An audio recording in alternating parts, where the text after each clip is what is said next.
করেছি।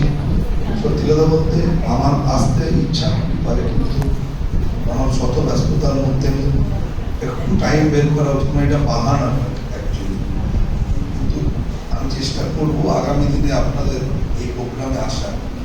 আমি সত্যি কথা হোসলা সমস্ত মোটামুটি আমি জানি, আমার হোসলার অনেকের সাথে পরিচয় আছে। তাছাড়া আজকের এই প্রোগ্রাম মানে আগামী দিনে আরো বেশি করে হোক। আমার বাড়ি, আমার আপনার সকলের বাড়ি, আরো যারা মানে অবসরপ্রাপ্ত মানুষজন আছেন তাদেরকে বারবার সত্যি কথাই আমি খুব মানে অনেস্টলি স্বীকার করছি। সবাইকে বলতে হয়, আমিও আমার বাবার হয়তো বলে থাকি, তার তুমি বুড়ো হয়ে যাচ্ছ, তোমার দ্বারাই হবে না।